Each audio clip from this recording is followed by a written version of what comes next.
Welcome to Wampa Radio. This is episode number 20, where we put two X's together, kind of like divorce court. I would like to propose that this is our critical episode. We have hit the Nat 20 episode. We have. Yeah, this is the luckiest one. We're rolling critical hits on all of our comments today. All of our takes are just going to be, the luckiest, most wonderful takes ever. Right? Sure. I suppose. You know how they do the dice rolling thing in Baldur's Gate 3? My very first one in the game, you look into a little pool on a table, and I critically failed it, and I learned nothing. And I'm like, great. My very first roll in this game, natural one. Perfect. Yeah. I mean, it sounds like life, right? Like you give so much of your heart and soul into something, and what happens? You come away with absolutely nothing. But you did learn something, DoA. You learned never to trust yourself, never to rely on your own potential skill set or your own potential greatness, because you will fail. And if you don't, I did Overwatch League, so yeah. Well, you got that right. We are a Star Wars card gaming podcast. This is Wampa Radio, of course. I think we can confidently say that we sort of departed from just being a Star Wars Unlimited podcast. It's a heavy, heavy dose of it, though. But I'm just going to say that Wampa Radio is all about Star Wars cards. Yeah. I mean, we talk about other card games, but, we only really talk about Star Wars Unlimited cards per se. And, the thing is like any new Star Wars game that comes up, it's going to be compared to, it's going to be inspired by, it's going to be affected by the other card games with the Star Wars name that came before it. So it's a very, very correct conversation, I think, to have along the way. But as usual, we'll dig into the headline strategies and discussion points that you want to hear about the world of Star Wars card gaming. Mostly SWU. Other games in there too. Mostly SWU. Mostly. And, in the vein of SWU, I think that it's important for us to talk about the different phases of how you can play the game. Obviously, Fantasy Flight has said there was going to be this emphasis on casual play as well as on competitive or organized play. And so for this episode, we just figured, hey, if folks are used to casual play and they want to make the jump to competitive play, what does that look like? How do you cross that threshold? How do you gear up for that? And so that's going to be what the core elements of the episode are. However, like always, we have news and reveals and things to cover, as well as our patented, copywritten, it's actually not copywritten, but whatever, we can't copyright that, I don't think. Cave Pull of the Week.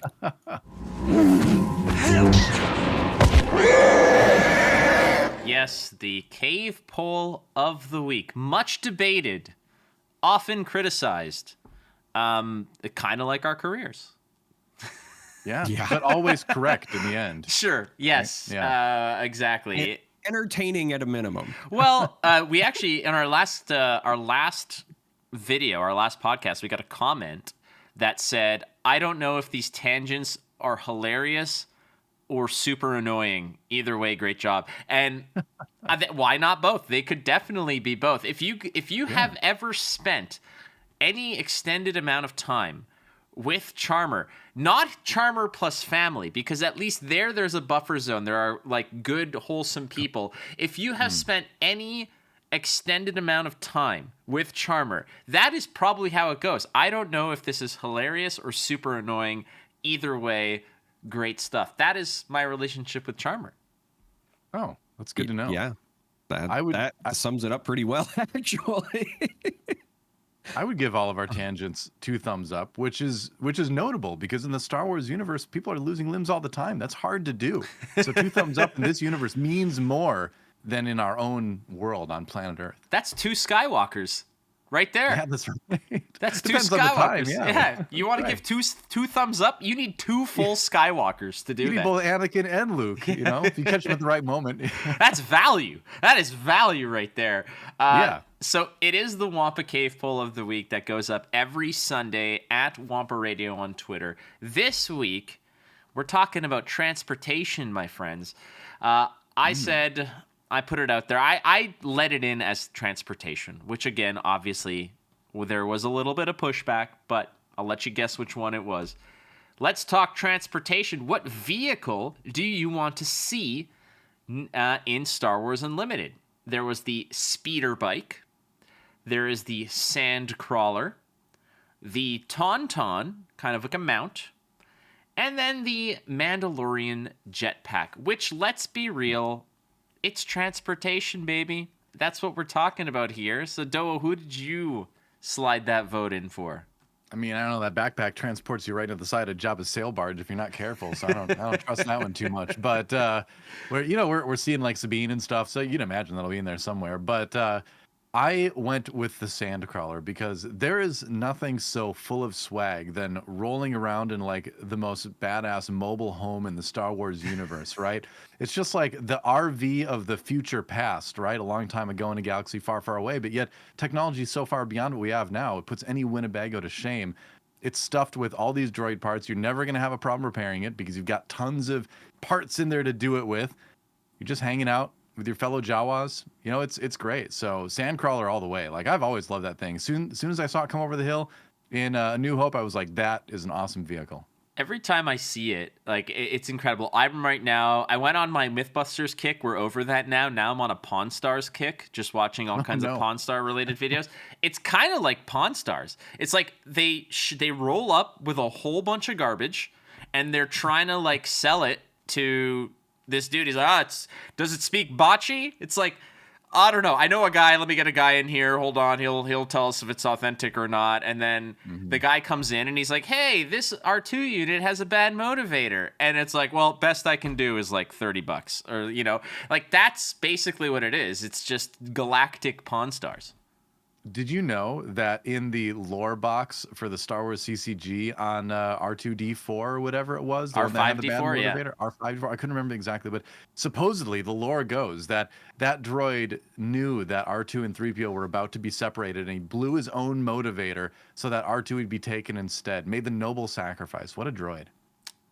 He was also Force attuned. That is canonical.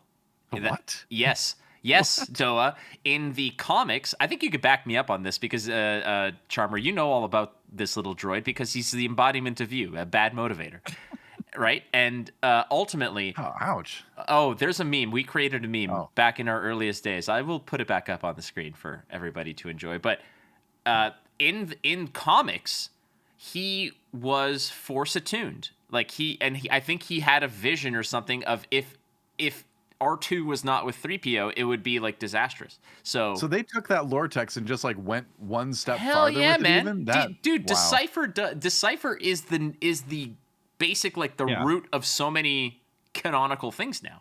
They are the authority, in my opinion. Yeah. Agree. Wow. How about you, Charm3r? I love it when I learn something new. Because somebody wrote something funny back in old Decipher days, R5D4 became Moses seeing the burning bush for the future. Yeah, basically.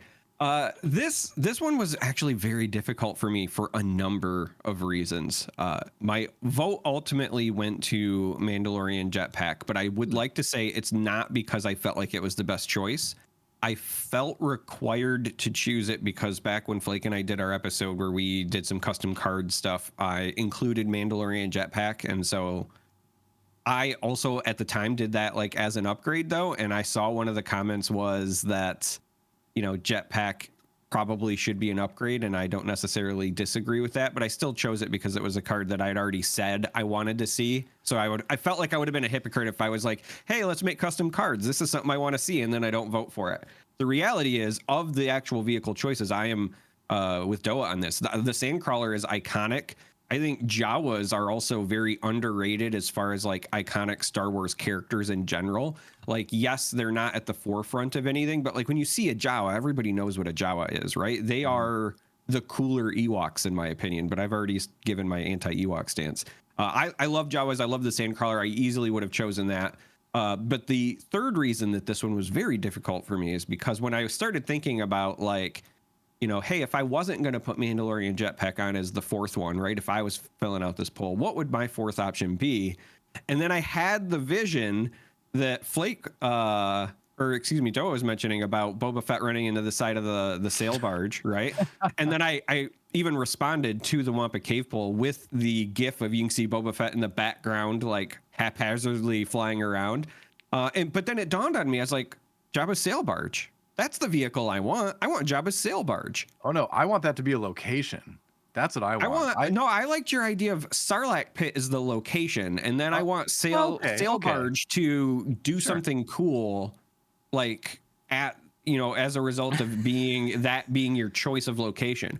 Because when I think about the ways that the game design space can improve, we've kind of talked about how there's the plain ones and there's ones with text, but we've also noticed that there are like planetary tags and things like that. It would be really cool if we see cards later that say, like, if your base is this, then it gets an extra bonus. So I'd love to see like sail barge be a vehicle, and then if your base is the Sarlacc Pit, it does something else. Like maybe you can use its epic action twice or whatever. Who knows? I love that. Yeah. I don't think we're that far away from. I think that maybe set 1 is not going to have it. Set 2 or 3 is going to, in my opinion, I think is going to have more location related synergy. We haven't seen it yet, and I don't think that it's going to be here.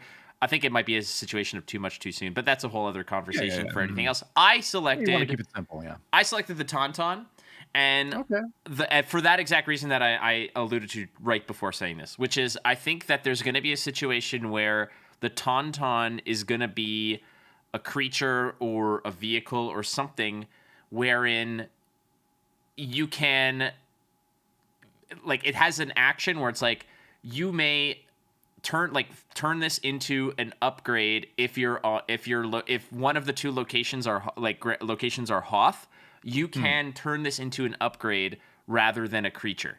So like it's a 2/3, but you could also put it on somebody as a 2/3, like to give them the hide or whatever. Right, something like defeat this unit to heal a character or something like that. Or defeat him to create a shield if your base is Hoth or something like that. Or when this is defeated. That's what I was just waiting to say, when this is defeated, if your base is Hoth, then it becomes an upgrade or something. Yeah, absolutely, I love it. And then you slice it in half and all the like spaghetti nonsense comes out and they smell better on the outside than all this other stuff.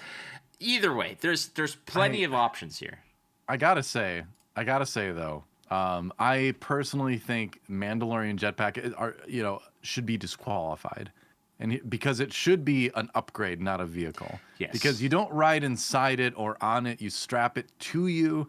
So I kind of feel like this is more upgrade territory than vehicle territory. But I'm nitpicking now. I'm getting technical. Well, but Han Solo strapped a Tauntaun to Luke's frozen carcass, so yeah, but he didn't ride it anywhere. Oh, you don't know that. It wasn't a vehicle. Oh, he's just sliding down the mountain. He's like, Luke, you must go to the Dagobah system, and he's like, now, all right. He turned it into a canoe later, I'm pretty sure. Yeah.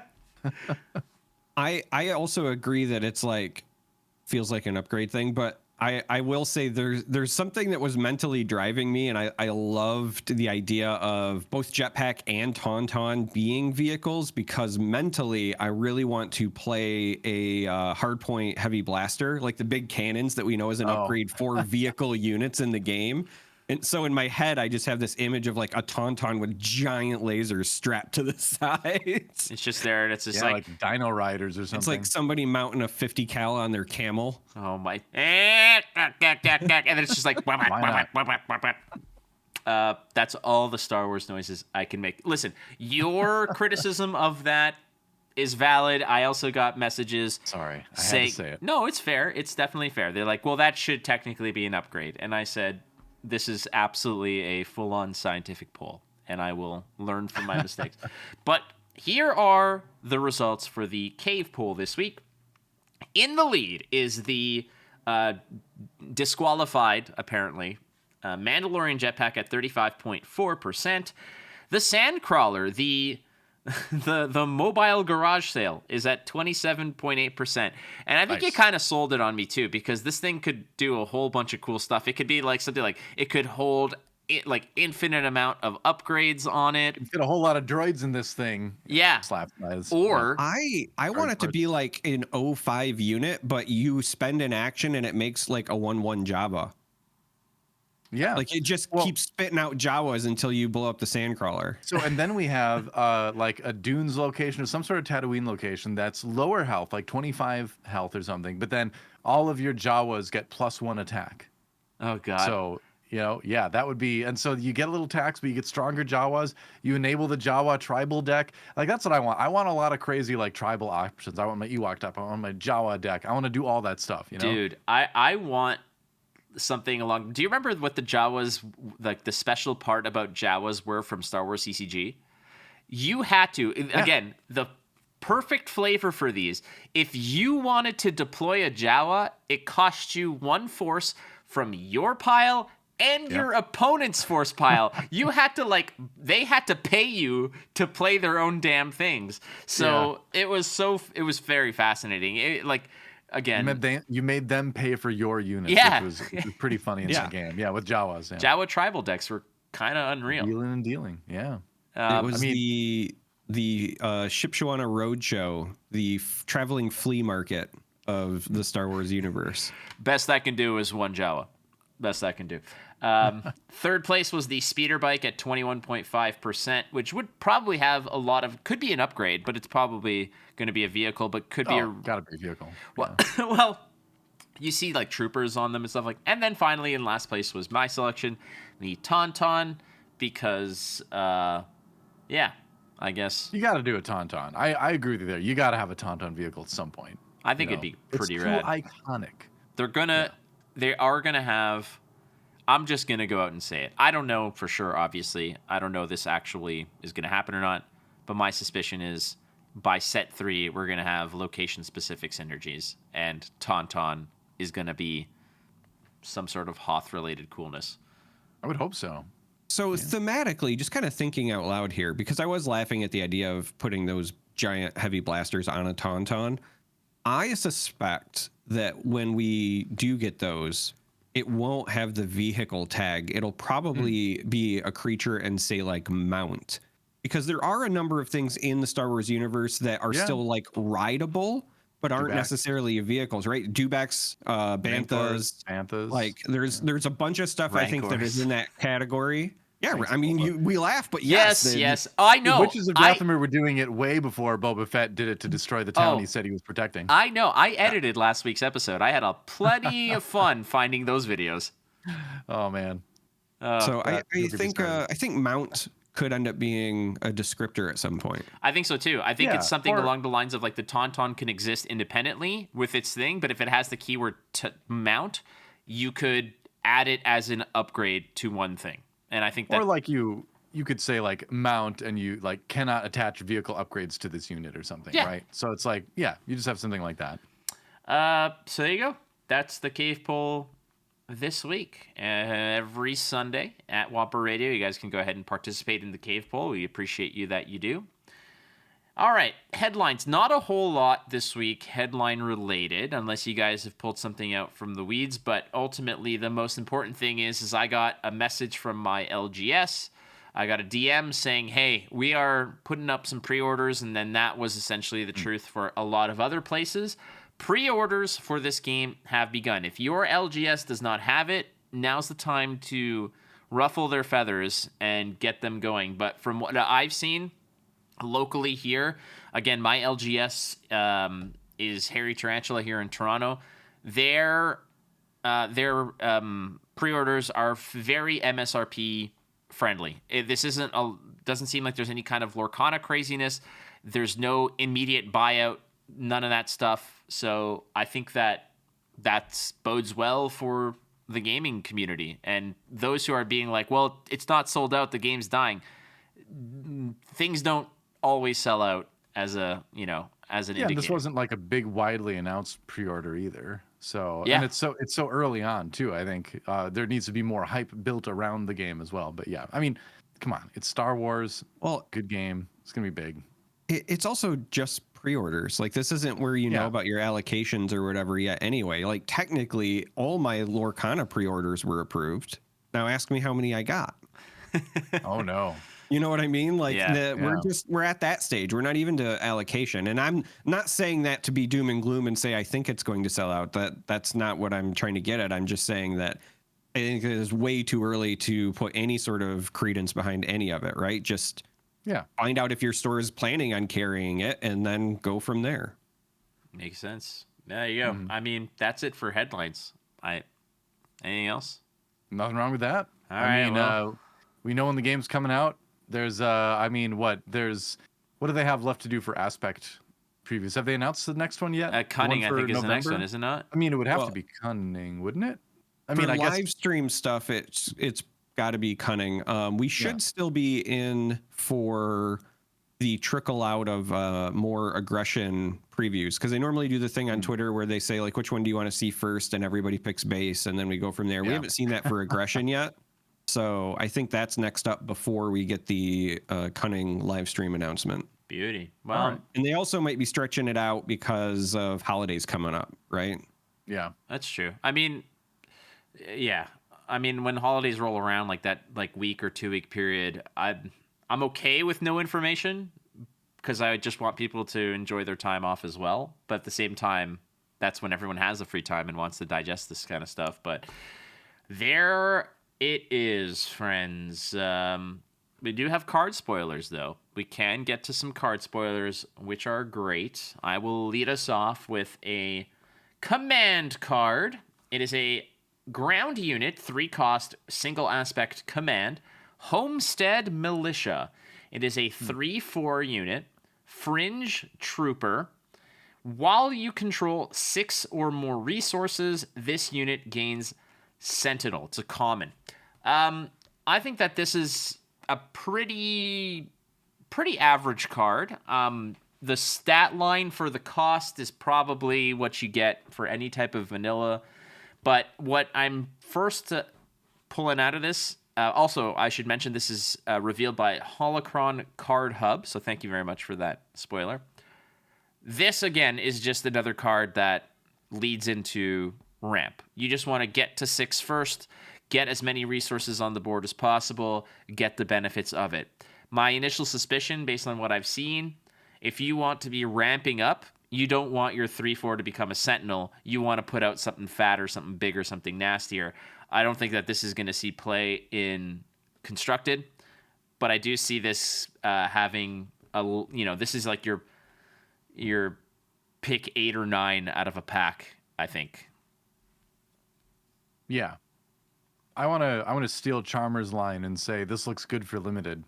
Because you know what, Charmer, you've gotten me thinking more about Limited now. And like as I've looked at like card reveals, I'm starting to think about it more. I've never really cared about Limited in card games before. Like I play it in a fab because I just like playing Flesh and Blood anytime I can. But I always prefer the Constructed formats over the Limited formats. But this game, because you've been making me think about it every single week, I am thinking about it now. And yes, what do you think? Do you agree? This looks like a decent little kind of mid-game chunky unit for Limited. For Limited, it's definitely a quality mid-game chunky unit, but I'm actually I'm going to buck the trend here, gentlemen. I am going to say this is actually a decent card for Constructed as well. Really? Yeah. There are some bonuses here that I think are the kind of things that don't become relevant until you start playing through games. What stands out to me the most is, one, this is a single aspect card, so it's very splashable into a lot of different deck archetypes. It's a 3/4 for 3, which is good stats, and then it has the potential to get a very quality keyword. In my opinion, I would argue this has the potential to be the second most important keyword after Saboteur. Saboteur does so much, but part of the reason Saboteur does so much is because Sentinel is so strong.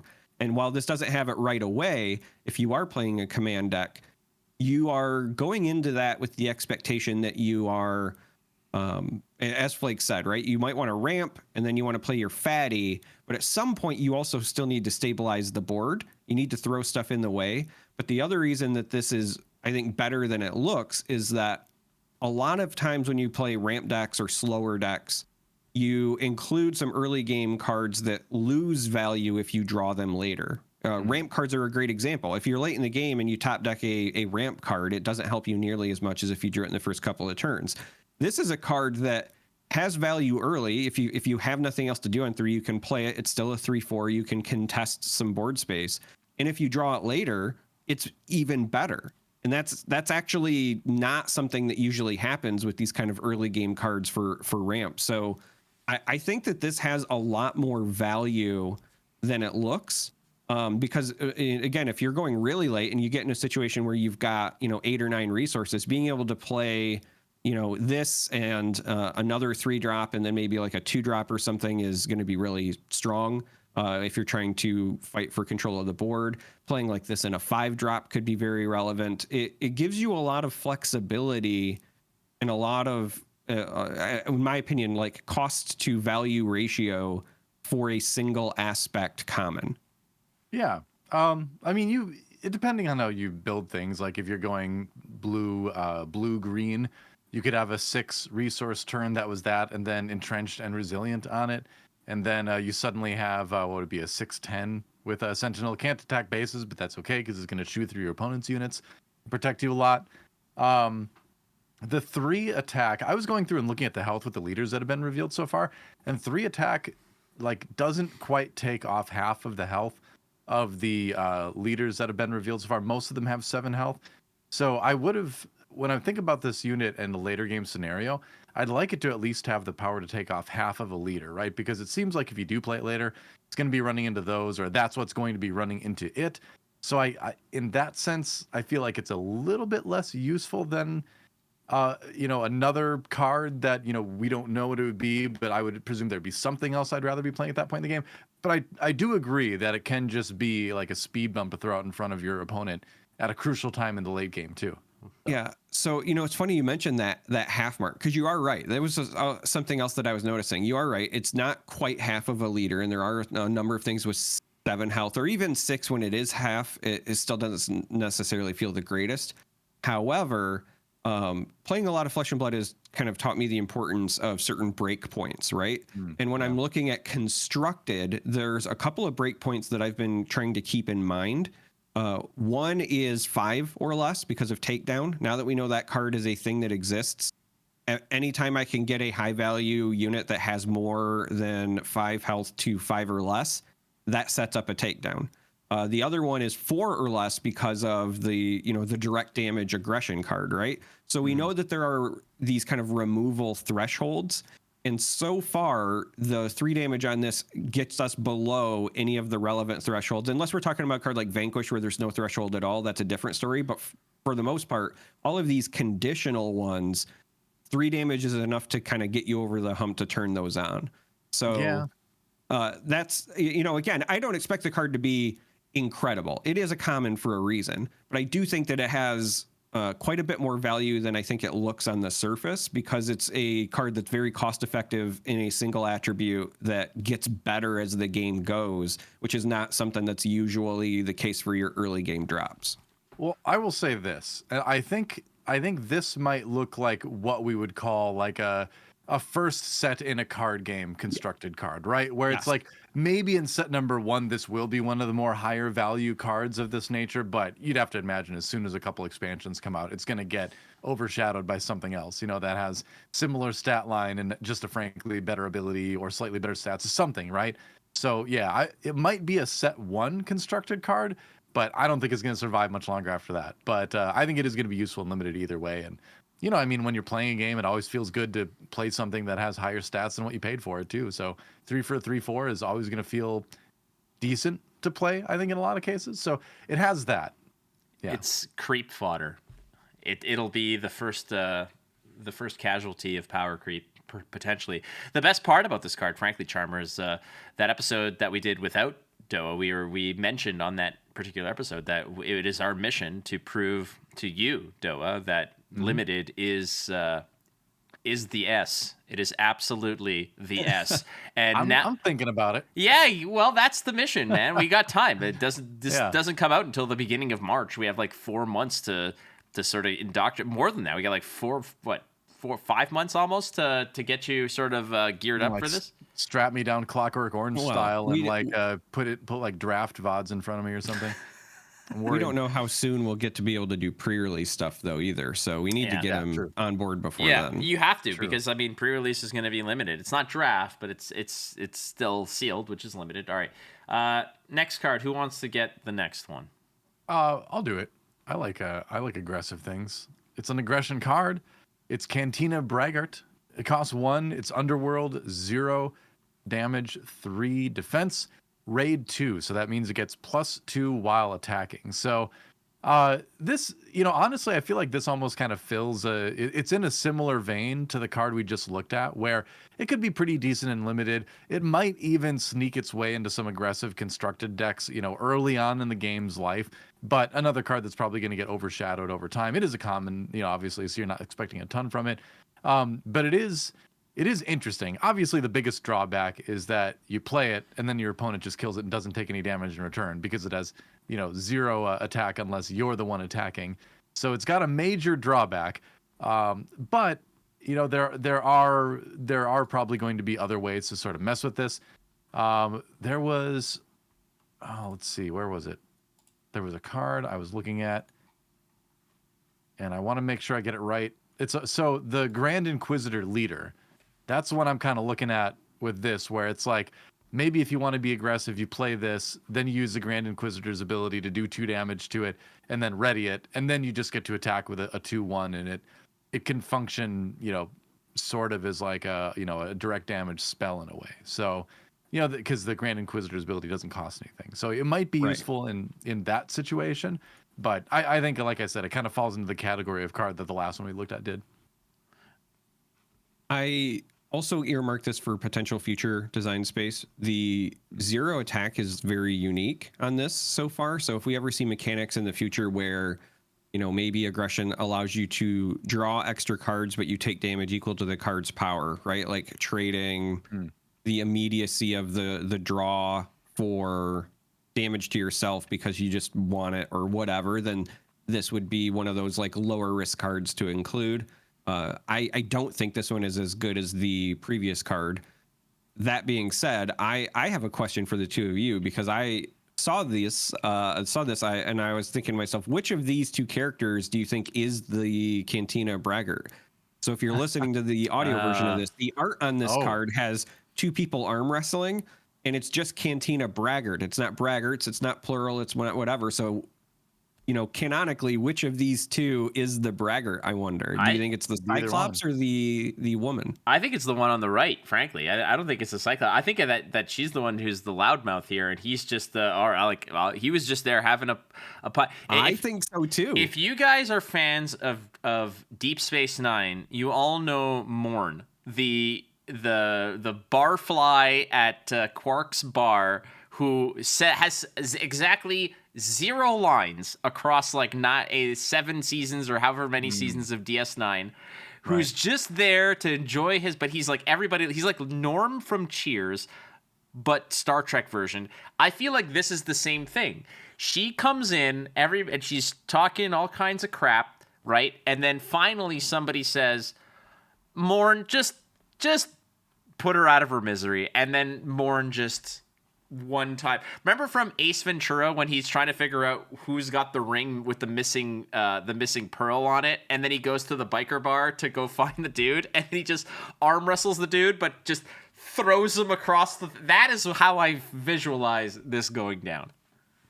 I think when I look at this, because it's an Abyssin on the left, I believe that's technically the Star Wars species that we're looking at here. I know this because I had a Star Wars CCG deck that had 32 of them in it. That's a whole different story. And on the right, it's probably some generic, Cantina attendee, but she kind of looks like Fennec Shan as well. A little bit. Which is another card that I would imagine we'll see at some point. But that's what I'm kind of wondering too. Maybe she's out there arm wrestling people too.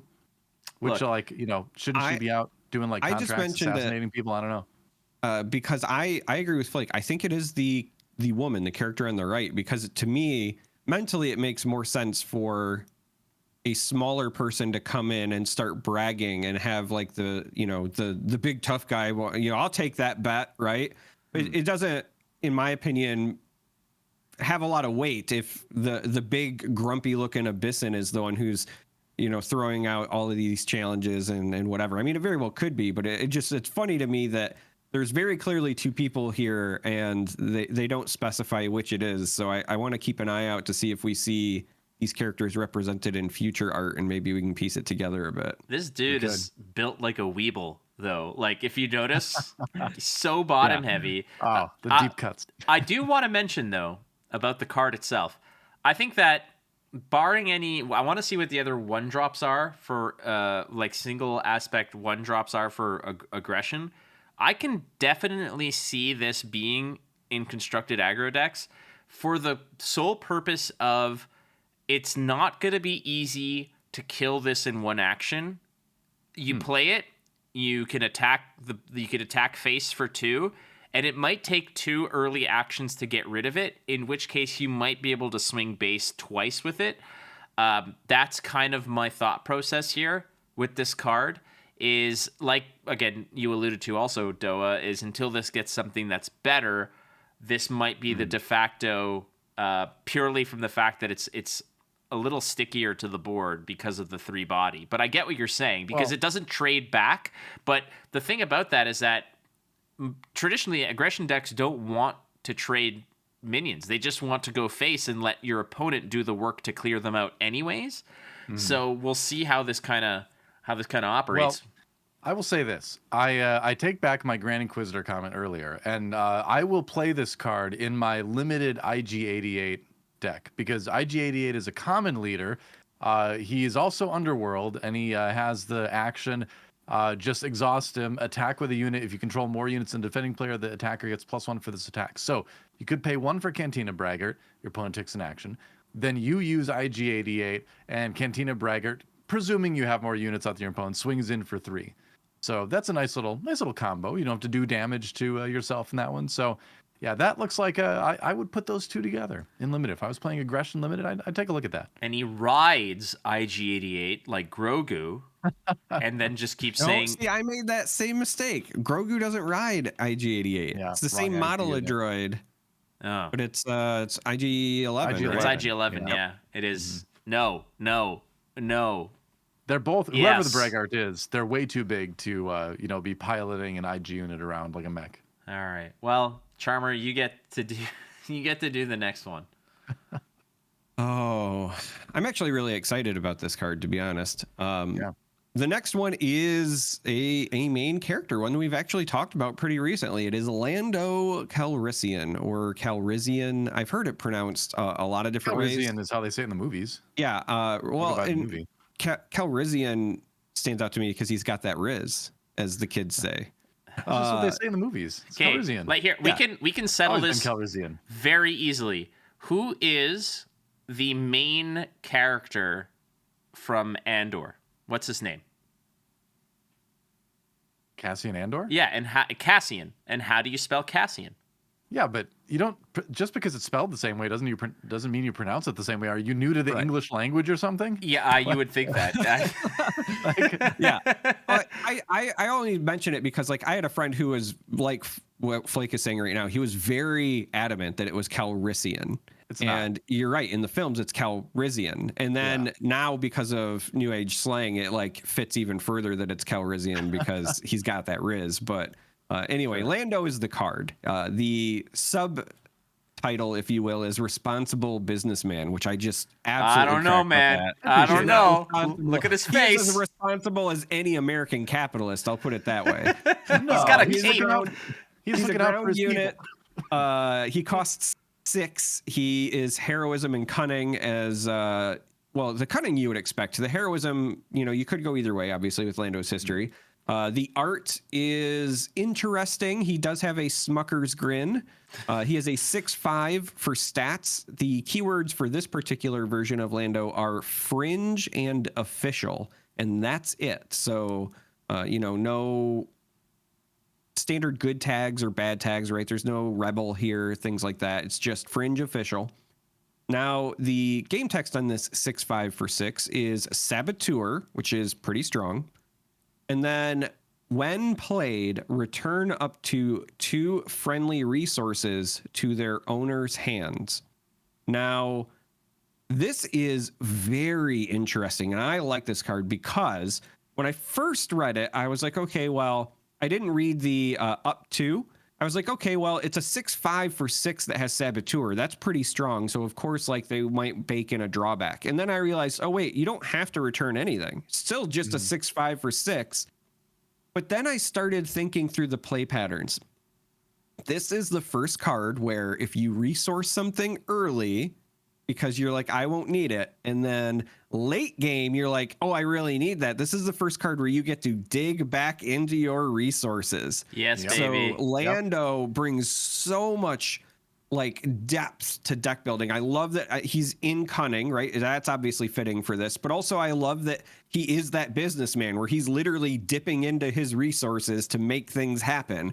I adore this card. I think it's very strong. I think he's going to be a ton of fun to play, and I think he just being in your deck will change the way you evaluate what cards to resource, because we know that's going to be a skill testing part of this game, right? Is what do I resource, what's important, what isn't, and now he can bail you out if you make a mistake, or you get rid of something early because you're like, okay, I'll draw one by the time I need it, and then you don't. Well, Lando helps with that. Like, dude, I love this card. It's like having there are cards like this that exist in other games. Like I think Lord of the Rings had one too, where there was a card that you could have and you just put as many items as you want in it, so it kind of frees up your hand. That's kind of to a degree what you're doing. It's like your resource pool that you have acts as like an additional hand that you have access to. It's almost like he's turning your resource pool into a sideboard where you're just like, well, I need this, so I'm going to bounce this back because this is relevant now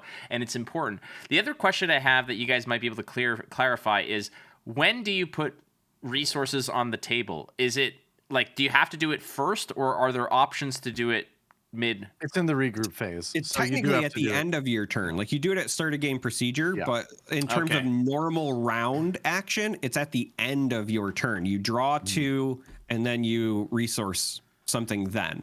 So you can't do fun tricks where like I was thinking like you tap, you bounce them back, and then you can put two fresh ones on the board where it's kind of like I tried. So we can't do that, but something else, one of the things I like to try to highlight is potential future design space. One thing that has crossed my mind, and I think it would fit within the cunning aspect very well, would be something where you trigger based on thresholds, right? So think of cards where if you have 5 or less resources, it does X. And if you have more than 5, it does Y. And now suddenly, Lando has the potential to move you on either sides of those thresholds. That could be something that they explore in the future. There's just so much that you can do with this card. He's so cool. He is. He's definitely cool.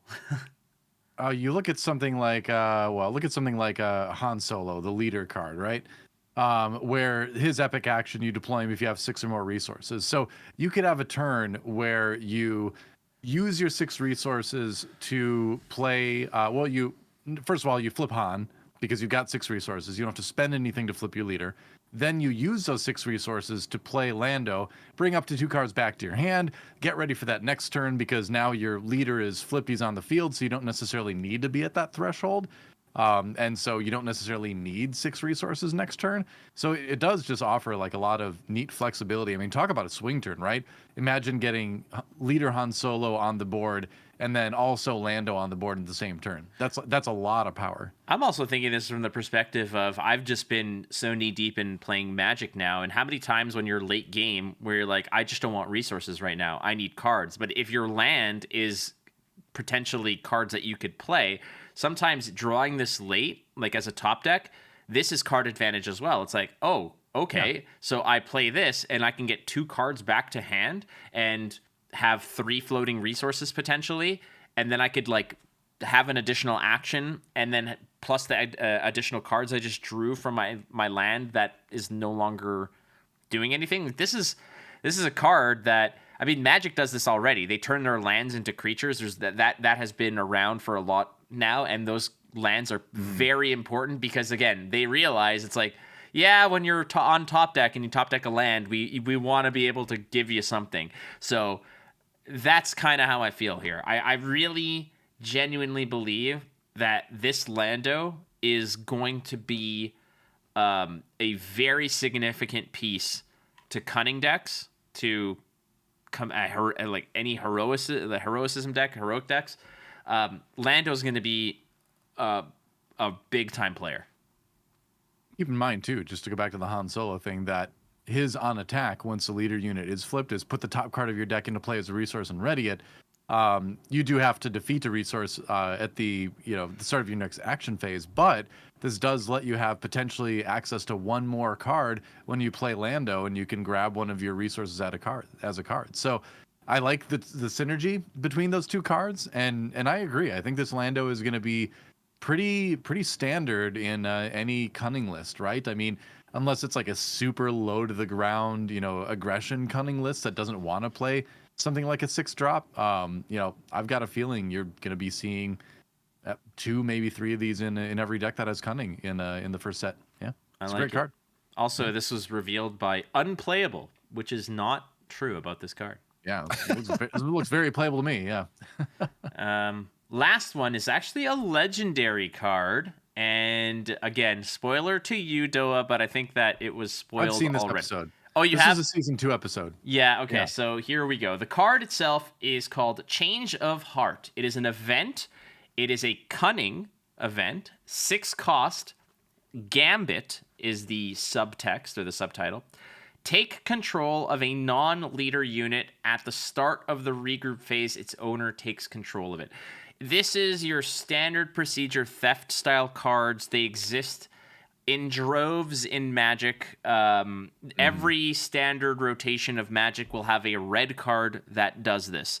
It's basically usually costs about 3 in Magic, but it's take control of it, untap it, it gains haste. At the end of your turn, it goes back to your opponent. Now, effectively, what you want to do with this is you absolutely want to put this in conjunction with some sort of sacrifice or self-damage type thing.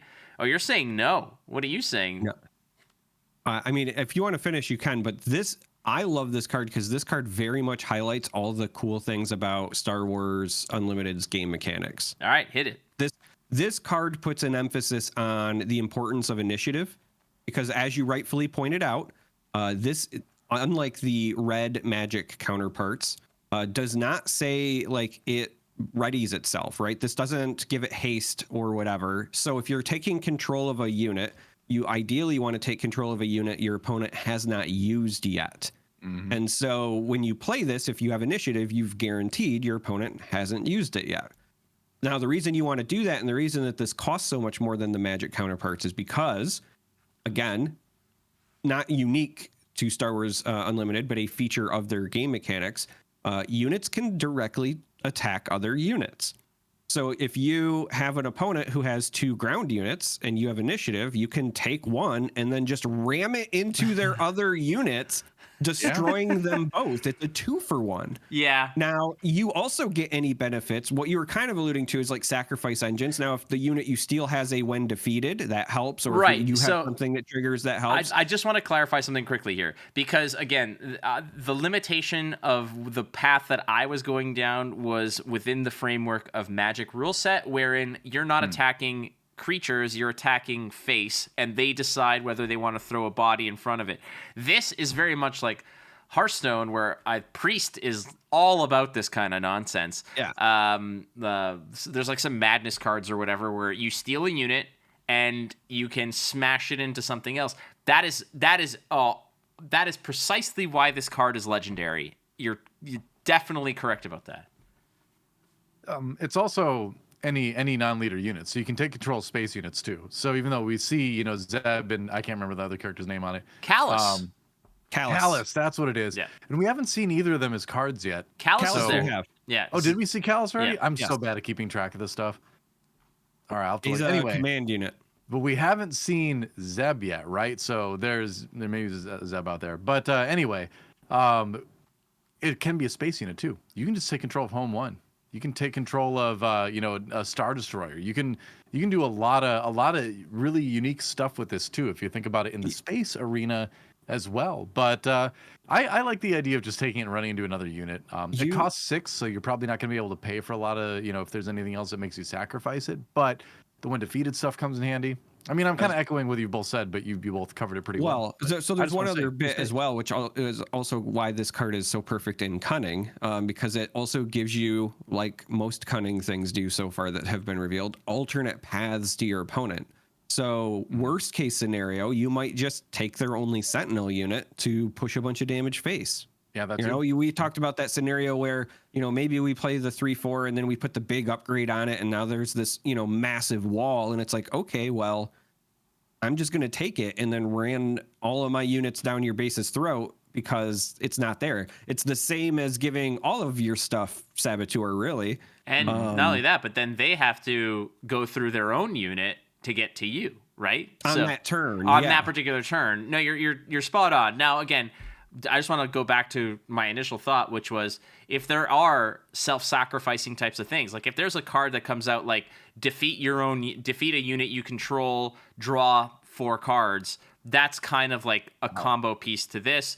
But again, if I completely get it, like the ideal thing here is like I want to throw a Star Destroyer into an AT-AT. Oh, you can't do that because of the lanes, but like that's the ideal, right? I just want one to, freaking mouth kiss the other and they both disappear. Like they, that's gonna, what I mean. That's a clip. But the one thing with this card I think you need to keep in mind too is that 6 resources is a big commitment. That is effectively your whole turn. At a point in the game where you have to be very choosy about what you're playing turn to turn, right? 6 resources when the leaders start coming out a lot of times. 6 resources when the big meaty units happen. So you need to have a very, very good reason to play this card. And so I do worry that in a lot of situations, it could end up just being a dead card in hand if there's not, if your opponent doesn't have anything that's worth paying 6 to grab on the other side. So I would run like 2 of this. I don't think this is here's a question: 3 of or 2 of in a deck? I'm gonna say 2 of for this. Here's the thing: I would have said 2 of normally until Lando was revealed. But now I have no problems with resourcing this early, and then if I need it, just getting it back as a finisher. Yeah, you could do that too. Look, yeah, but you gotta. Yeah, but that's like 2 turns then. 1 turn to play Lando and 1 turn to play this. So you better know that that's going to deliver. So like if I can't navigate a couple of turns, then I'm in the wrong aspect. You know what I mean? Well, like, what this card also does is that if this is not like everybody thinks of the home run. And trust me, it's the same way with Magic or whatever. Like, if I'm stealing a unit, I want to make sure they don't get it back. I want to maximize the potential, or I want to kill them when I play it. That is obviously pie-in-the-sky, ideal sort of scenario. But at the same time, if you're thinking about this from a perspective of, like, let's say they have, like, a 5/5 on the board, and you're not killing anything from them, but you have first action, and you don't really have a very big turn. You steal their unit, you attack face with it. Now you've done 5 to them, and they can't do 5 to you. So that is still a 10-point swing. That is still above rate. And that's why, in my opinion, I think that this is absolutely a 3 of card because of just that. Like, that's a 10-point swing that you otherwise did not have. Obviously, you'll have to time it with initiative and things like that, and as the cards are coming out, smarter players will understand when to play around things and such like that, where they might be more aggressive to get when they're playing against a cunning deck, where they want, like, in my opinion, I think if you're playing against a cunning deck, you're going to want initiative more than your opponent does. Like, that's going to be something that both players are going to be fighting over pretty heavy, and I think that this is why. But a 2 of or a 3 of, especially because of what Charm3r said with the Lando, dude, like, you draw this early, just pocket it and you'll pick it up later. Yeah, I guess I need to think more about the resourcing mechanic in the game, which is it's a non-traditional kind of mechanic in a card game. But yeah, because like usually you don't want things like this to gum up your hand, but they don't really need to in this game. You can just resource it, especially with Lando. Okay, so maybe I do run 3, but yeah, I also will say that this kind of card always, in other card games at least, kind of ends up being gimmicky the longer the card game goes on. So how long does this survive in cunning decks over time, I wonder? But it's gonna be a card you're gonna love to play and absolutely hate to see your opponent play. That's for sure. Yeah, the only other thing that I kind of wanted to highlight, Flake was talking about, it can just nicely be a 10-point swing, and I don't disagree with that. That's very much a quality use of the turn if you've got nothing else going on. Depending on the type of cunning deck, if it's more like stall oriented or tempo oriented, that could be a pretty big deal. But taking either advantage of your opponent's game text at times when they aren't expecting it can be very important. So if you need restore and you take their restore unit and you're denying them the healing while maybe giving it to yourself, that's a really important deal. But the other one that immediately jumps out to me, and we're gonna have to wait to see how the meta develops, but we know that there are already some units that have like static bonuses, right? So the general cards, there's General Veers, and I think it's Dodonna, right, is the other one for the Rebels, where they give the +1/+1 to all of your Rebels or all of your Imperials. If we get more cards like that as the game goes on, being able to take that card away and then also debuff essentially your entire opponent's board is a pretty big deal as well, right? So yeah, you could do that with removal, but what I'm going to expect, right, is that Cunning won't have a lot of direct removal. I think we're going to see Vigilance will be the defeat stuff. Aggression will be the direct damage. So, like, how does Cunning deal with stuff, right? We already know from Command, it's you have, friendly units deal damage, right? We've seen some of those cards that exist. I think that cards like this and cards like Waylay, where you are still getting around stuff or removing stuff, but not directly, you're either bouncing it to hand or in this case taking it away, are going to be the bread and butter of Cunning. And I can't imagine going, for a couple of sets anyway, something that will compete with this for that kind of slot strictly in Cunning. Now, again, obviously up to 3 aspects in a deck before you start paying the tax, you can fit in some other options. But I do think that this, in terms of the Cunning like aspect identity, is a very powerful card and very will likely be a staple as a result. Imagine stealing your opponent's rare Obi-Wan Kenobi, and then he comes to your side and he's got Sentinel. He dies. He gives experience tokens to your units. If you have a Force unit out, you draw a card. Like, hey, that's there's scary stuff in there. It's funny because when I started my rant, I was in a similar vein, but I was thinking about Yoda. But you're right, Obi-Wan's like the big one. But I was like, man, you could even just taking a Yoda, right? You get the restore. If you crash him into another unit, you get the when defeated, so that like you can draw a card and deny your opponent from it. Like, there's a lot of value even in getting rid of stuff like that. Yeah, 3 of. It's a 3 of DoA. All right. Hey, I said I agree. I didn't think about the resourcing thing. With that, I agree. This one also revealed by Unplayable, so thank you so much. And now we are going to talk a little bit about casual versus competitive and sort of making the leap, because there's going to be a lot of players who I think that to a degree this might be their first sort of foray into Star Wars cards, but for the most part they might not.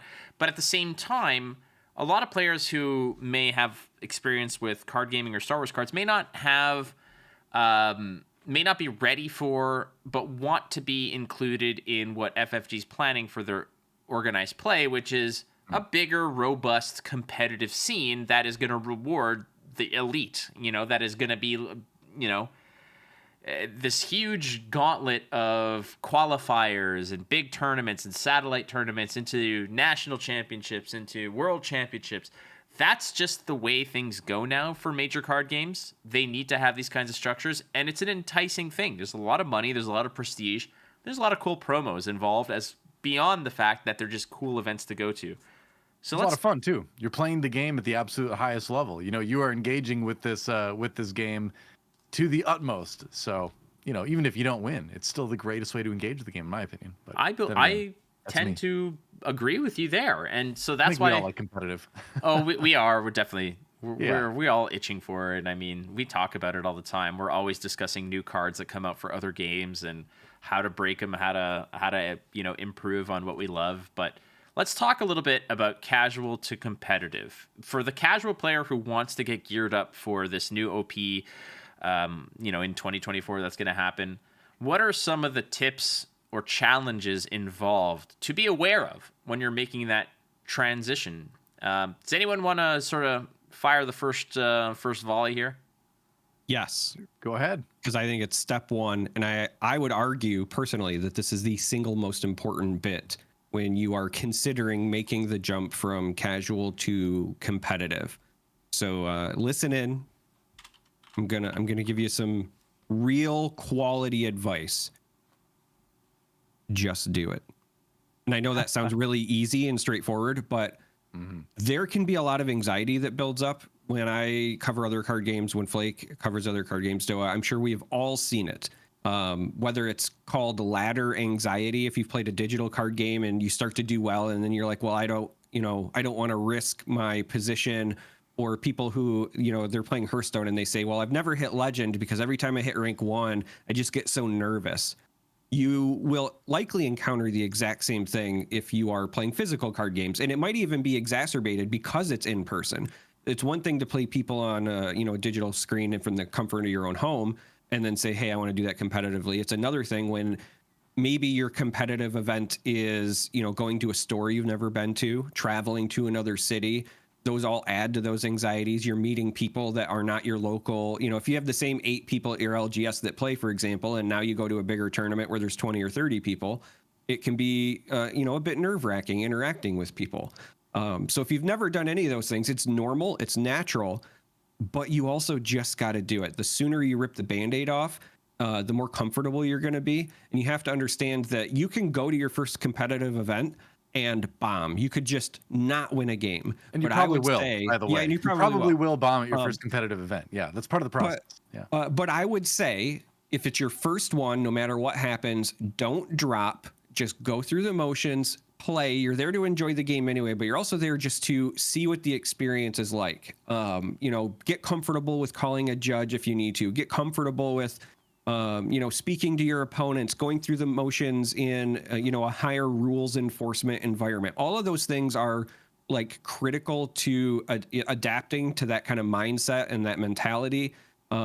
And again, like I said, it's going to sound really, really easy, but I would say just do it. That's the best advice I can have. If you even think you want to do it, just do it. Most people are incredibly kind, even if by some random chance your very first opponent ends up being that guy, and we all know who that guy is. And I know that I'm gendering there, but let me just tell you, I've never had somebody be that girl or that woman. It's always that guy. Your next opponent's going to be awesome, right? Don't even, like, if you go to a competitive event and your first one is you get the rules shark person who's just miserable to play against, just push through. That's why I say, no matter what your experience is, I encourage you not to drop. Play the game. You're going to meet amazing people, whether you do well or not. Even some of the top players are, in my experience, from all the games I've covered, the nicest people. They will share with you what you could do to improve after games. They'll shake your hand, congratulate you, whatever. Just do it. Like, that is, I wanted to lead with that because I think that's the single most important piece to this process is getting over that hump of the anxiety, right? Just dive in. Yes, we're going to provide you with more tips. It's not just do it. That's the end of the episode. But I do think that is very much something that needs to be stressed. Yeah. Should I go next or do you want to go? You can go. Go for it. Okay. All right.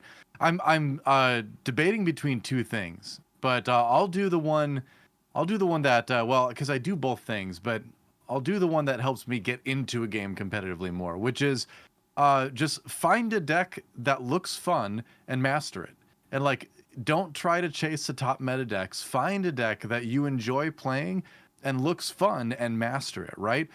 Because you're going to be able to get through, learning the basics of the game intimately, learning some of the more complex nuances of the game.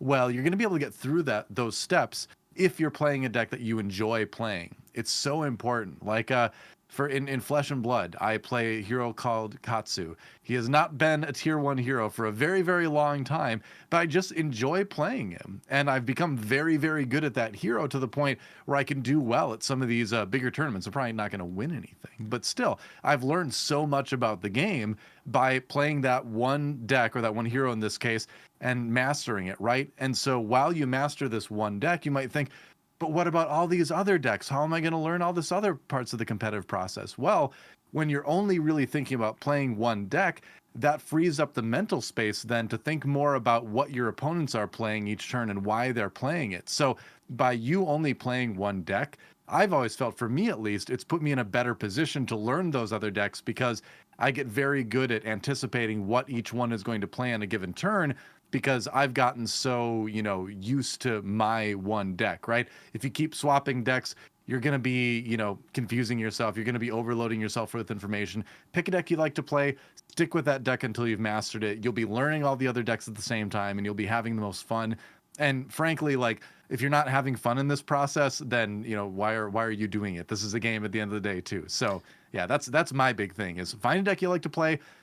Who cares where it is on the tier list or whatever it is, and just master it, Well, I just want to mention to you that Katsu is actually a solid tier 2 list right now. Like, very much so. Like, I've always thought he's been a good tier 2 for a long time. It has been. He's performing exceptionally well right now in the Flesh and Blood meta. But you're right, and just sort of to build on what you're talking about, which is, it's intimidating to jump into competitive because you're playing against good players that are probably playing some of the great decks, and it's a lot to bite off. It's much like getting into any card game that you've never played, just learning the cards themselves. I mean, getting into a new set of Magic is a nightmare because I don't follow the spoilers, and when I'm going to draft, I sit there reading every single card and understanding them, and that can be time-consuming. It's also very intimidating. If you just stick to the deck that you love playing, and like you said, mastering that deck, that then means that your muscle memory,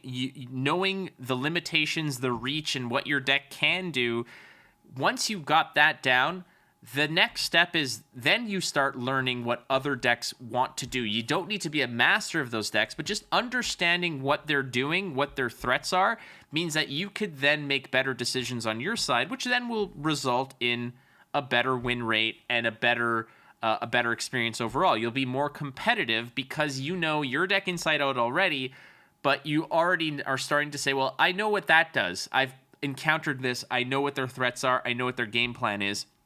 I know how to play around certain things. Expanding on that.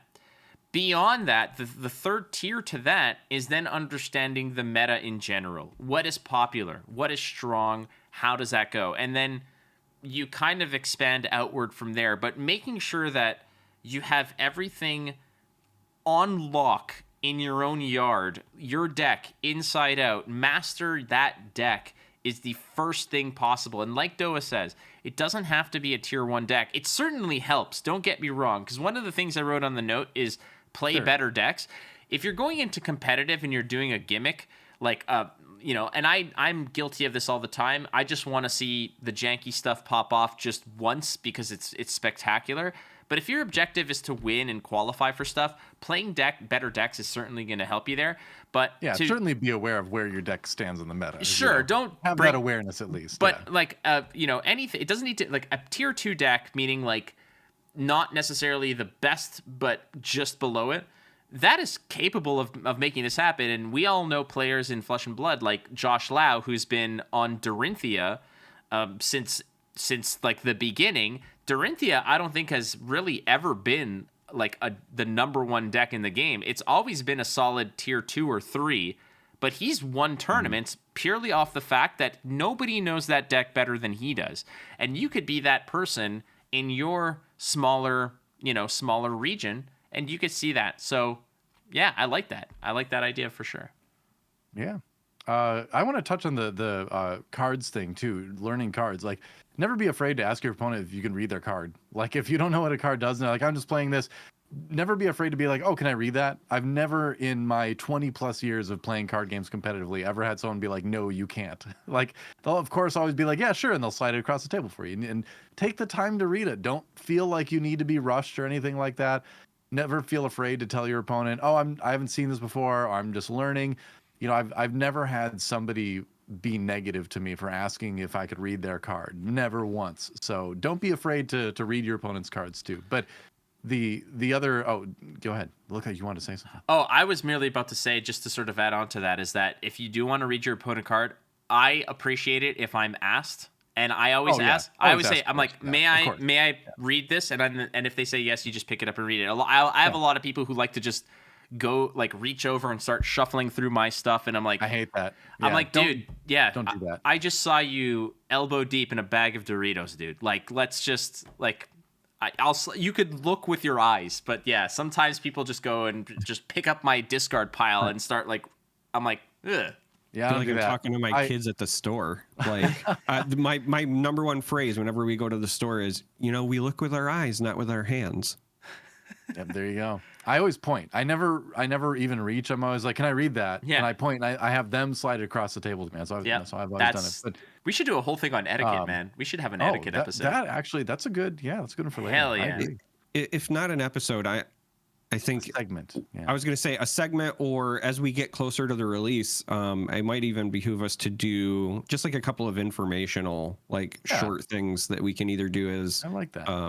Segments or clips or whatever. But I think etiquette absolutely should be something on there in the style of after school special. The more you know. Yeah. Yeah. So your opponent called a judge on you. Kick him under the table savagely. No, but the next big thing I wanted to talk about with moving to competitive is you have to learn to love the process, and loving the process means learning to love losing, and not seeing losing as like this negative failure kind of thing, but using losing as a path to where you want to get to, right? Where at the end of a game you lost, or I should say at the end of a game I lose in a game. I just learned how to play One Piece because I've been hearing so much about it. It's really fun, but I'm terrible at it, right? Because I'm learning the game. So I go to my locals and all that, and after I lose inevitably most of the games I play, I talk with my opponent about like the game, and I ask him, where do you think the game swung? What do you think the turn was? And I give my impressions and their impressions. And so, sure, I lost that game, but I turn it into a thing where when I walk over to play my next opponent, I've got a little bit of extra knowledge that I didn't have 15 minutes ago that I can put into practice that next game, which makes it so much more fun. And then when you do use that in the next game and you do win, you're like, aha, I figured it out, And so then you end up going, 1-3 maybe at your local or something. But that one game, you're like, okay, I learned something tonight. I put it into practice and I won my game. I got a pack. That's a success, right? And that's a step in the direction you want to go if you want to become a good competitive player. So really turning losing individual games into winning overall at your competitive endeavor. And, remembering that, like, if you really care a lot about winning, that like one bad local doesn't make a bad month, and one bad month doesn't make a bad season, and one bad season doesn't make a bad year, and even one bad year of a card game for you doesn't make a bad competitive career, right? So using losing and learning to really enjoy that process is so important. And I mean, obviously you can apply that to basically anything in life, but since we're talking about competitive card games, that's my biggest thing too, is like really learn to love the process of improvement. It's really fun. You're not losing if you're learning. As you're not learning if you're not losing, I would say. Well, there's just you're spot on there, and that's I wrote it there. I'm like, be okay with losing, and you're going to lose, and that's the thing, is that if it's not a loss if you can take something away from it, and that's gonna happen. But if there was a Oh, I was just gonna say, if you can only have fun by winning games, then just continue to play casual against people that are worse than you, and you'll never improve, but you'll always win. Yeah. And if that's your objective, but if your objective is you have to identify, is your objective to improve, or is your objective to just win? Because one will be incredibly easier to do, which is winning. You just play against bad opponents that you can beat, and you'll always win. Or you can take the harder road, play against tougher opponents, be okay with the loss, but have the humility to sit there and understand why you lost. One of the things that really drives me insane with certain players is when they lose, whether I beat them or I've witnessed them lose, the amount of just no culpability to the fact that they lost. It's not their fault they lost. It's the shuffling, it's their opponent, it's the bad matchup, it's the dice roll, it's this, that, the other thing. If only I went first, I would have won. If only you didn't draw this, I would have... Yeah, it's the same for all of the things. So you have to have the humility to understand that if you lose, it's probably because of something that you did. Identifying what that is, rectifying it, changing it, improving it, learning from it, is such a better and healthier process on your progression in your journey to being a competitive threat. You know, there's a StarCraft 2 player named White Raw. This Ukrainian guy I used to know back in the day. Still plays, I think. He's pretty awesome. But he had a phrase that was really popular in SC2 way back when. That's more GG, more skill is what he would say. Where it's like at the end of a game of StarCraft 2, if you lose, it's good manners to type good game before you leave the game. That's just what people do in that game. And so it's GG, obviously, for short. And so he was saying, you know, more losses, more learning. Yeah. So that's been the case for, you know, video games, for card games, for everything. So, yeah. When you're trying to learn something, the last thing you want to do is be the smartest guy in the room. Oh, yeah. Mm-hmm. Like I'm on this podcast to purposefully be the dumbest guy on this podcast because I can learn so much from you too. Gotcha, right? There, so, Bucko. I was gonna say my goal each week is to become dumber. So that's why you're my here. Goal. Yeah, every week I feel like I do, you know, a little bit on this podcast. Yeah. You know, jokes aside, like really, you do want to find better opponents. You want to learn from them. I would also expand on that. So once you get over that first hump of, you know, you just do it and you go to events and you start learning and you're talking to opponents. If you're looking to go to the next step after that, the next phase, I would say find like-minded people, you know, people who want to improve and start playing with them. Now, if you're new to card games, you might not know the phrasing. You'll hear people say, hey, I'm testing or I'm play testing. This really just means like I have an idea and I need somebody to allow me to run games into them back and forth to test whether it can be successful or not, right? Mm-hmm. But it's more than just playing games. When you move on to this phase, you have to have people that you trust, but you also have to go into it with a level of intentionality about what you're looking to get out of it. It might be, I want to test my deck in a certain matchup, or it might be, I want to know what to do in certain scenarios. And then if that's the case, you can literally like skip forward to those parts of the game and then go through the motions. You know, in Flesh and Blood, there's a very good player. He also makes content for Legends of Runeterra under Majin Bay. His name's Caleb. And I remember during the Starvo meta for Flesh and Blood, before an event, we sat in a hotel room together and just ran games back and forth. And the number of times that I played like 5 or 6 turns in a row with my hand face up, right? Because we were just trying to figure out, like, what do you do in the mirror? Because we expected the mirror a lot, saying like, okay, this is my hand. What would you do here and why? This is what I would do and why. Because when you're doing that kind of testing, the entire point is to learn and improve. So, you know, it doesn't matter if I beat him in my hotel room. The entire point is to get better. So when you move to that play testing, like, yeah, the goal ultimately is to win at events. But, you know, like you were saying, like, you don't just want to play games to win games because you can just go play bad opponents. Sometimes winning isn't even the point at all. Like there's been, you know, play testing sessions where I never finish a game. We just get to the thing we wanted to test. We scoop, reshuffle, try to rinse and repeat, right? So, you know, I just mentioned it because step 2 is making sure that you're trying to improve with intentionality. You go into your session saying, not just I want to get better, but I've identified this is something I really want to get better at, whether it's in a matchup, in my deck building or whatever, and then attacking it. It's no different than if you've ever played sports, right? Like if you play positions and you do position drills because you want to get better at catching or route running or whatever, same thing. Look, the part about that also is like when you talk about like-minded people, a lot of people are going to say like, well, what am I learning from people who think exactly like me? Even if if you're in a group of people and 95% of your wavelength is congruent and exactly the same, there's still a 5% edge that you can gain by acquiring new lines of sight. And that's exactly what you're talking about. When you and Majin Bay were practicing those things, and I've done this too, this is how I learned Katsu very well early on, was running into, it was myself, it was That's Admirable, it was Dalen Mack, it was like Brian Basoka. We would all be in a Discord call, and we would basically goldfish and say, here's our 4 cards. What is the maximum amount of output with the most amount of breakpoints, the awkwardness and whatever? And we'd run through various routes, and that's precisely it. And I learned so much, not because they thought completely different from me, but because they thought marginally different from me, and I gained on that, and that altered how I viewed things. And from that point onward, I went from going 2-4 at my RTN to 4-2 and bubbling out at an RTN. And then after that, I was top 8ing ProQuests in one of the hardest regions. And like but it's because of that. And that leads me to another humongous, gigantic thing that comes for us all, which is time. It takes time and it takes patience.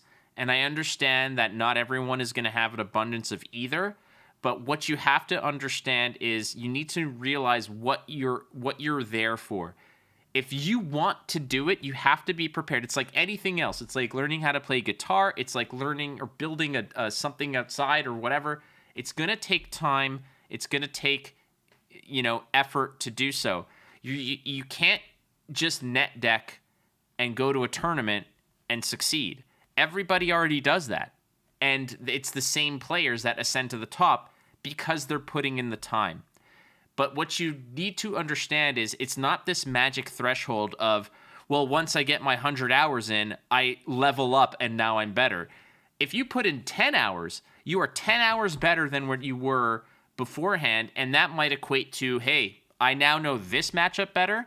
And if I know this matchup better, I'm going to win that matchup. And that might be one of the 6 rounds I play or 2 of the 6 rounds. But the more time you put in, the better your outcome is going to be. But again, that is a tough ask because not everyone's going to have the same. That's not the same playing field for everyone, and I'm fully aware of that. Yeah, I mean, well, we all have limited time. Some of us have jobs that are very demanding. Some of us have children. Some of us have limited income when it comes to acquiring cards that are quote unquote needed for a specific deck. And so you have to be fine with playing within the framework of life that you have too, right? And don't be afraid of going for competitive stuff within your framework, right? Because and I think this is kind of like my last big point on it is that your level of competitive endeavor is personal to you, and it is fine.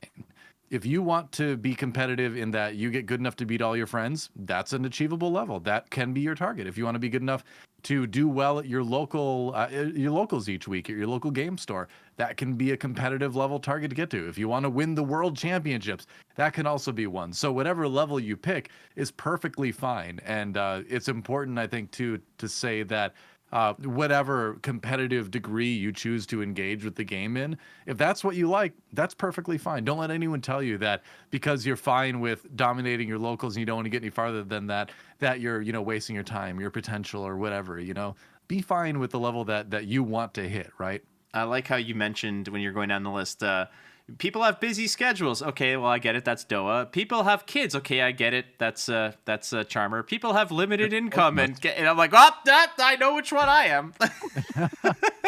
Hey, like when I got into competitive card gaming, I was like a super broke middle schooler. I had like no job. I had no money. I could buy like 1 or 2 packs every month, and so I just used what I had, and I just got really, really good at using the cards that I had to do well at like little local events, and so that's, I think that's where kind of everybody started. If they start as a kid, you're not going to be out there buying cases, right? You're going to be buying packs. You're going to be cobbling together a deck with what you've got. But that's being competitive. If you use the resources you have to, play the best you possibly can, right? Look, that's valid. Yeah. There's also one other aspect here that I always, when people ask me about this kind of stuff, the one thing I like to, shed light on is you specifically, to you who's listening, your evaluation of what is successful is not going to be the same success as other people. Because the people who consider something a success might be, hey, I went 3-3 at this qualifier tournament. That's awesome. I broke even in terms of my record. But that level of success is not the same as the person who won the world championship. And if they don't top 8 the next major tournament, they deem that a failure. So as glitzy and glamorous as it may seem to watch And once this game is out there, you're going to start hearing the names of the players who keep winning. It's the same with all these other tournaments. They kind of become these sort of game-related celebrities within it because everybody wants to know what they're playing, what they're doing, how they're going, or they're winning money at these tournaments, they're doing well. They're going to become household names. But what you need to understand is you can't be them. Their success is their own. Your success might be different, but it doesn't mean it's going to feel less awesome. The first time I ever top 8'd a ProQuest was incredible. The first time I won one was unreal incredible. And the other thing is like finishing top seed at a PTI event and then losing in the finals. To me, I'm like, that is unreal. Like that is my top achievement right now. And I think that that's incredible, but it pales in comparison to a laundry list of other players who have major success, like Majin Bay. Majin Bay has won so many tournaments. He's always winning. But you know what? If he goes to a tournament and loses in the quarterfinals, he's going to think that that's not a success. But for us, that is a massive success. So it has to be put into perspective. What are you trying to say? I'm saying that we're donkeys. Wow, I'm really hurt. Wow. We're going to win tournaments. We are. In all seriousness, though, you are right, and I haven't won a card game tournament, like a significant card game tournament, since like the early 2000s, probably. So it's been a while, but life happens, right? I still play card games, I still compete, but my level is very different now than when I had lots more time to do that testing and all that. But with Flesh and Blood last year, I guess it was my whenever Uprising came out, there was that event in Vegas, June 2022. Yeah, we played in the team calling. We were 2 out of a 3-person team, but then there was a Battle Hardened the next day, which is another pretty big tournament. And my goal was to just have a winning record. That was it. I just wanted to take everything I'd learned from, my entire time playing Flesh and Blood, and I just wanted a winning record. And I ended up going 4-3 on the day. And so I was ecstatic.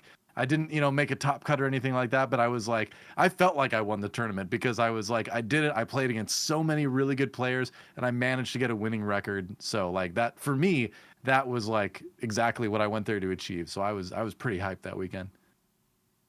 I think you'll also find, if you talk to other competitive players, you will notice that their determination for success might not even be the same from event to event. Because the like really hyper competitive ones, you'll hear the phrase EV thrown around a lot, right? Where they're talking about like, what do I get out of this? Is there prize money or are there cards that like I can win and sell in the secondhand market, whatever. And as a result of that, you'll have some players that will top 8 one event and they'll be ecstatic because to them it was, a 2-hour drive. And then they can top 8 literally the next event they play in. But if it's one that they had to fly to, they're like, well, this wasn't good enough because, I had to take a day off of work and I had to pay for a plane ticket. And so my EV's lower. So it very much is something where not even just your own personal, but as you talk to other people, like their levels of success will slide around a lot as well. So just focus on your own. And that's the best way to approach it. Yeah. Just have fun. Beauty. Have fun. Go as far as you want to go. And we should say too, even though this whole conversation has been about being competitive, like if you just want to play the game casually with your friends, there's nothing wrong with that exactly. at all. That's how the majority of people play the game, right? So absolutely. If you just want to be a casual, that is perfectly fine. You can have a ton of fun. That's what it all comes back to. It. If you're not having fun, don't do it. Like it's very simple. I've had to walk away from games like Hearthstone, Magic, whatever, because I was just miserable playing it, miserable thinking about it, and you walk away from it and you can return and appreciate it at another time. So take care of your health. So long story short, this actually was a submission by Nathan Souter. Nathan Souter threw another question for the mailbag, which was essentially this question about going into becoming a competitive player. How do you sort of upgrade? So there's no mailbag this week because Nathan Souter, who submitted this as the question, it evolved into this bigger conversation. We all agreed that I think you could say it was the biggest mailbag ever. Yeah. I know we have a question that came into the mailbag that we never got to. Oh, well. Oh, do we? So Flake, I would say to you, You know, when you have a weekly podcast and there's a segment that's entirely based around people sending in questions to you, but then you get to your weekly segment and you think that you're out of questions. What would you say to that? Well, given the fact that I've already been accused of not knowing the English language, I will say It's an observation, not an accusation. Feelings bad. Me have, yes? I got a bad feeling about this. I have a bad feeling about this. I've got a bad feeling about it. Quiet. Too bad that's what you're getting. That's what you're getting. Misa okay with that. Perfect. Oh, no. So the one that came in, and I know this because it was when Flake was gone, and it was in our queue, and I think that's why it has been overlooked, because I think you probably marked it thinking that we had done it, Flake, but I was waiting for you to come back, and I apologize. I forget who the person was who sent this question in, but they had asked us very specifically about our intro music. Oh, okay. Do you remember that question now? I think so. Again, I sincerely apologize. I do not recall who asked it. But yeah, because this was a couple of weeks ago now. Like I said, it came in when you were gone, but I remember the question was there, and I was like, all right, when Flake comes back. Do you want to know what it is?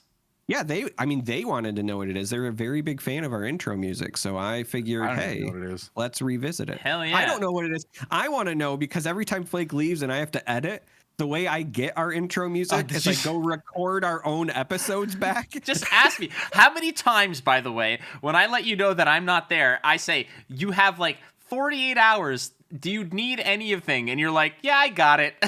I will. Well, I mean, I do. Yeah, I do you got do. it. You do. Usually, when you're leaving, you got so much going on and you're stressed out, and I'm trying not to give you any more work. No, man. it's all good. So here's the deal. That song is a copyright-free, free use song that is called nothing. It's just called hip jazz.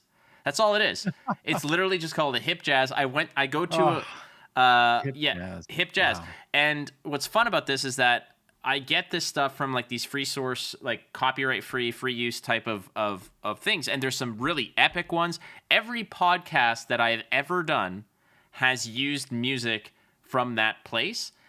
Hip jazz, I went through a whole bunch, and this was the one I was like, yeah, this is kind of funky. This is upbeat. This has kind of like a slower, yeah. And I threw it at Charm3r. It gives you a little Cantina vibes to it. Yep, that was the feedback I had. I was like, yeah, it kind of gives me like, Cantina. Maybe not Scum and Villainy Cantina, but I could see this being in the Star Wars universe for sure. Look at that little figuring down in the modal nodes there. Oh, yeah. You guys want to know a new canonical change to the Star Wars universe? I think I know exactly what you're gonna say. Do you want to say it? Could you please say it? No. I want to see if we're thinking about the same thing. Okay, it's about the Cantina music. I don't. Yeah, and I didn't want to say it, but you could say it. Go ahead. I will say it. It has been retconned that the Figure and Dan and the Modal Nodes, who are the band that does the Cantina music, the style of that music. Do you know what it's called, Charm3r? I do not. Okay. It was called. And this is from the mouth of George Lucas himself. Mm-hmm. It was called Jizz. Jizz. Not jazz. Yeah. Jizz. It's jazz with a little bit of Riz. I get it. Yes. So, Yeah. however... But then the internet happened. Correct. And obviously, George Lucas didn't know that would have been hilarious for the longest time. But that was like... Google that is what we're saying. Yeah, but that has now since been canonically retconned to be called something else, and I forgot what it's called, because it'll always be jizz to me. I was going to say, let me find out. I'm just going to Google Star Wars jizz, and we're going to see... What has jizz music become? I wouldn't Google that either. No, believe it or not, this came up entirely fine. Jizz on Wikipedia was the first response. I literally just Googled Star Wars Cantina music new name. There you go. And here's what the number one result is. It is a recent Star Wars book refers to space jazz as jats. JATZ. Oh, I forgot. Yeah. like the gap. Yeah, like the name but yeah. Jizz first turned up. You guys are gonna love this. The name Jizz first turned up in a kid's novelization of Return of the Jedi. Return of the Jedi, the junior novelization. My other favorite part is that Maximilian Rebo and his band were popular jizz wailers. Jizz wailers were musicians who specialized in the genre. So hurts. I was originally looking for some music to open the podcast that had a little bit of jizz in it, a little. But now I have to say it's Jats. So Hip Jats. Yeah. So we're definitely a Jats type of podcast. Yeah. Star Wars is the Tracks. greatest IP The of all Jats time, is tracks. what we're saying here. Thank God for that kids novelization. Yeah. Hey, funky beat, sir. What is that? Well, The this man is the was ahead of his latest. time. This is the latest jizz offer by Figure and Dan. He's like DJ Khaled. He's like, and another one. No. Hey, I've got too much experience with DJ Khaled. That's another Overwatch League throwback, by the way. But yeah. Anyway, I've got experience with DJ Death Star. Does that count? you do. That's way You do. cooler. Okay, that's the answer to that question. It's enough of that. Wow. See, this mailbag was worth it. It was so worth it. Very worth it. Yeah. Holy crap. All right. I also want to say thanks to everybody for leaving us a review for the podcast. We're over 20 5-star reviews. It costs you nothing, and it does wonders for the podcast. So if you haven't already, please go ahead and give us a 5-star review on whatever podcast platform you listen to us. If you're listening to us on YouTube, subscribe to the channel. We're growing, and it's incredible. We're so excited for this game. If you want to submit a question for the mailbag, you can do so by emailing us at wamparadiopodcast@gmail.com. You could tweet at us at Wampa Radio. You can reach me at Watch Flake. You can reach this Jats guy right up here at GGDOA. And then you have formerly known as the Jizz Maestro himself, Charmer at that Just Whaler, technically. Yeah. Jizz Whaler. Get it right. I Come on. apologize. At that Charm3r. We love you guys, and we thank you so. Friends, all this to say, we appreciate you. Thank you so much for following us on this journey. 20 episodes in the books, 20 more to come. Hey, man, if we do another 20, are we even at release date? I think we are, right? Like, we're past that. I don't know. How many more weeks, man? I feel like we should have a countdown. We should just have like a countdown. November, every December, week. January, February. That's 16, and then like an extra Oh my half God. a month. So. Dude, it's exactly 20 weeks away. I just Googled how many weeks until March 8th. 20 weeks in a day. Wow. Yeah. Oh, so 20 weeks from now, We'll be at XL. We'll be at XL yeah. for Nice. release day. isn't All that 50? coming to plan. Yeah. That's 40. It's 40. 40. 'Cause Oh, right. L is- 'cause the L X is before 50. the L. Yeah. Oh, you know what that means? We It'll be an cannot. extra large release. Dude, we cannot miss a week. We can't. So through the holidays, buckle up, bozos. I'll do it myself if I have to. But we're on a hot streak here. We can't give this up. Yeah. Our login rewards are impressive right now. So, okay. I got nothing more to add to this one. I was gonna say, any of you Jats cats want to hit us with anything else? No. All right, Charmer, are you locked? Are you loaded? You good to go?